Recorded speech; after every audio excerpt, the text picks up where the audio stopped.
Hello, everyone. It is Dave Relic. Today, I want to talk about the number one reason people fail at real estate investing, and that reason is simply tenant maintenance. This is more important than property selection, cash flow. Tenant maintenance is everything. Whenever I talk to someone and they say to me, "Oh, Dave, my tenant, they're 3 months behind on rent," I go, "How did they become 3 months late on rent?" I get it. You want to be a nice person. They're probably going through some troubles. You're in a business relationship with them. You want to work with them. But understand, the bank is not going to grant you any leeway if you do not pay your mortgage on time. You cannot grant your tenants even 3 days lateness on rent. If they are 3 days late on rent, in this Alberta, maybe different than the rest of the world, you issue them a 14-day eviction notice.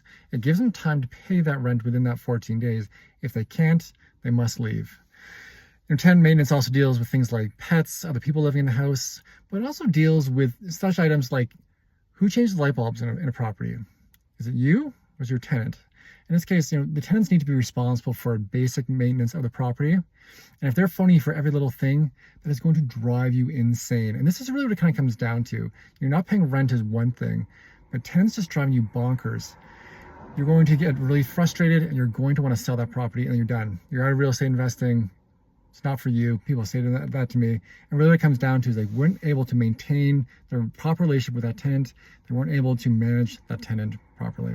So if you do that, you will succeed in real estate investing. It really will make everything else easier. Realistically, and I'll say this nicely, you don't want to know who your tenant is.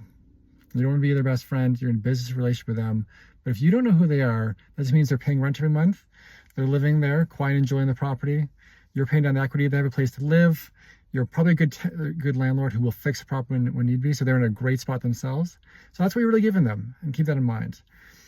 Any questions on this one, as always, feel free to reach out. I'm very well versed, in tenant selection and tenant maintenance. So I've seen it all, and I'd love to answer any questions you may have on this. Talk to y'all soon.